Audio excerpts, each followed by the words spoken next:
Class 10th physics का ये chapter number 1 है। प्रकाश का परावर्तन यानी रिफ्लेक्शन ऑफ लाइट के अति लघु उत्तरीय प्रश्नों को हल करेंगे। देखिए यहाँ पे प्रश्न क्रमांक पहला क्या है, समतल दर्पण पर पड़ने वाली एक ही प्रकाश किरणों की कितनी परावर्तित किरण हो सकती है।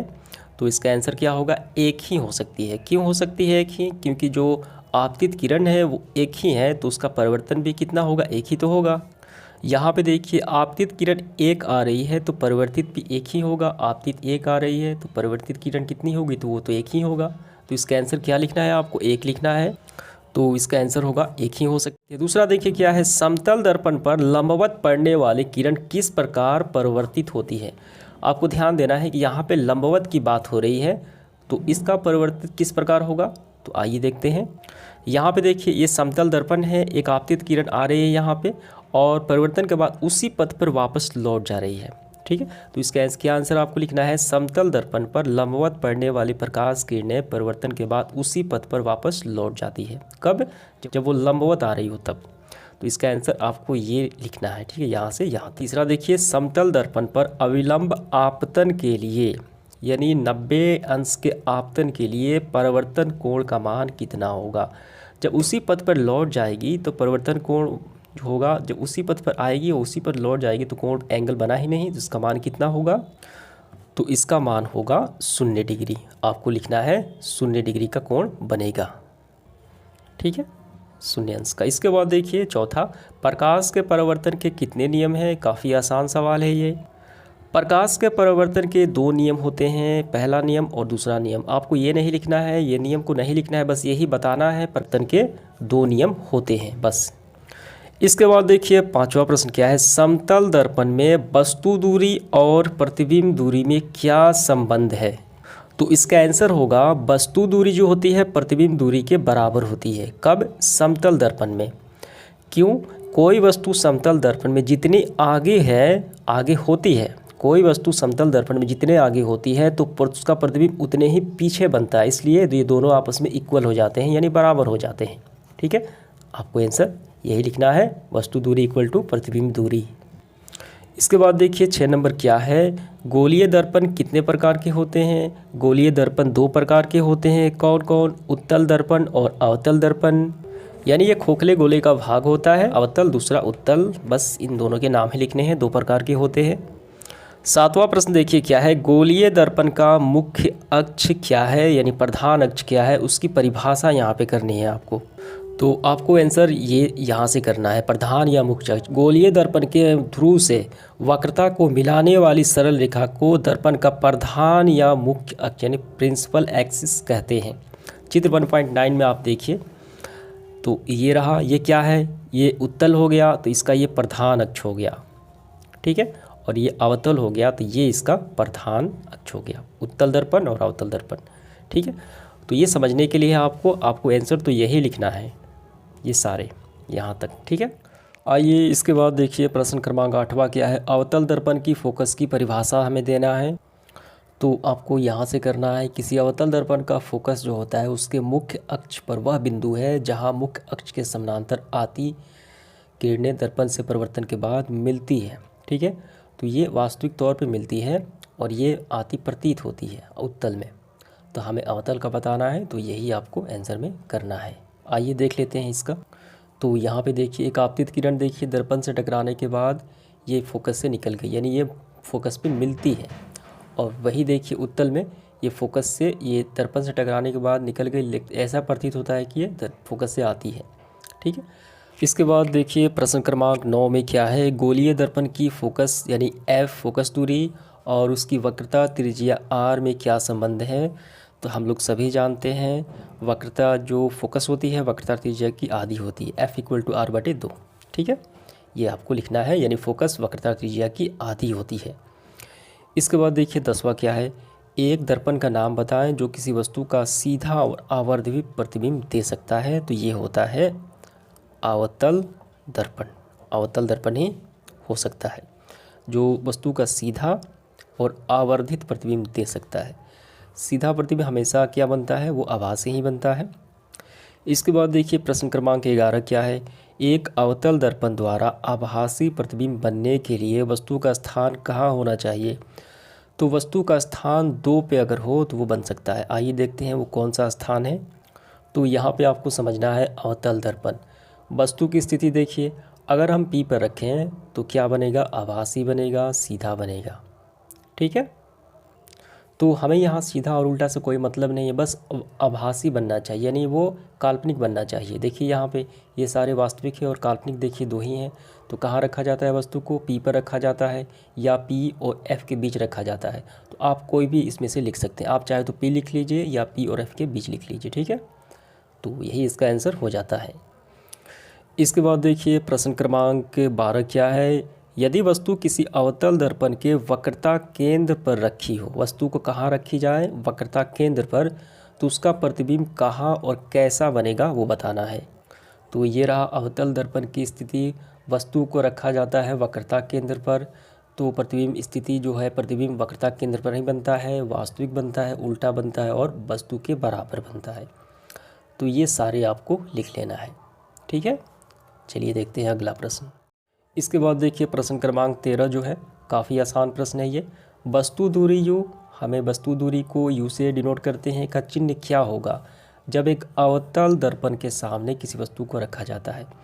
तो आपको हमेशा ध्यान रखना है, उत्तल हो चाहे अवतल हो, वस्तु हमेशा ऋण में ही लिया जाता है, क्योंकि वस्तु को इस तरफ रखा जाता है चिन्ह परिपाटी के नियम के अनुसार। यहाँ प्लस हो गया, यहाँ माइनस हो गया। तो दर्पण के यहाँ सामने की बात हो रही है अवतल दर्पण में, तो सामने या यहाँ अगर रखा जाता है तो ये सारी चीज़ें माइनस में और दर्पण के पीछे हो गया प्लस में। तो आपको आंसर करना है U का चिन्ह क्या होगा? ऋणात्मक होगा। क्या होगा? ऋणात्मक होगा, जो हमेशा होता ही है दोनों दर्पण में। इसके बाद देखिए प्रश्न क्रमांक 14 देखिए क्या है। 10 सेंटीमीटर फोकस दूरी वाले अवतल दर्पण से 15 सेंटीमीटर दूर रखी वस्तु का प्रतिबिंब प्रकृति क्या होगी? तो प्रतिबिंब की प्रकृति जो होगी, प्रकृति वस्तु से बड़ा होगा, वास्तविक होगा और वस्तु से अपेक्षा छोटा होगा।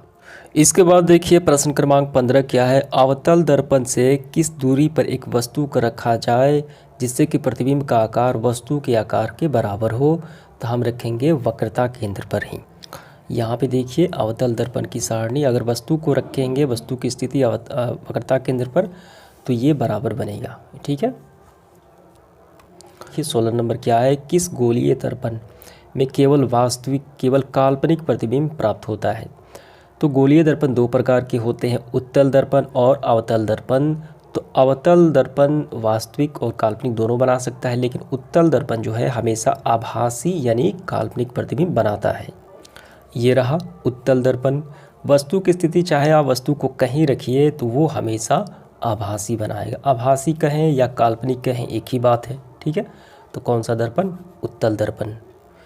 इसके बाद देखिए प्रश्न क्रमांक 17 क्या है। क्या एक उत्तल दर्पण किसी वस्तु का वास्तविक प्रतिबिंब बना सकता है?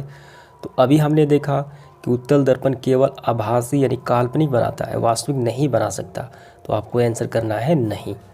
इसके बाद 18 देखिए। एक दर्पण की फोकस दूरी जो है F = -15 सेंटीमीटर है, यानी ऋण में दी गई है। यह अवतल दर्पण है या उत्तल?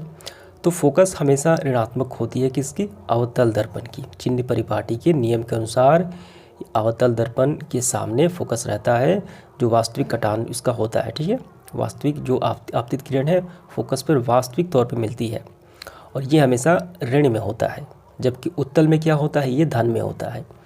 तो ये दर्पण होगा अवतल दर्पण। इसके बाद देखिए 19 नंबर क्या है। गोलीय दर्पण के आवर्धन की परिभाषा हमें देना है। तो आवर्धन क्या होता है इसकी परिभाषा करेंगे हम लोग।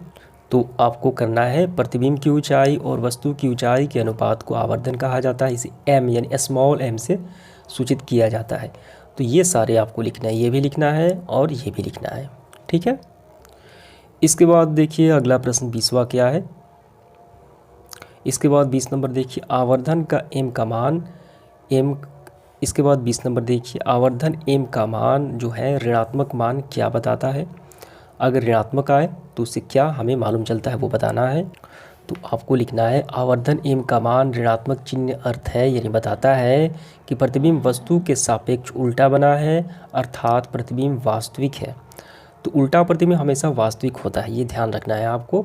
और m का मान धनात्मक आभासी प्रतिबिंब इंगित करता है, लेकिन हमें ऋणात्मक बताना है। ठीक है, तो यही आपको आंसर करना है।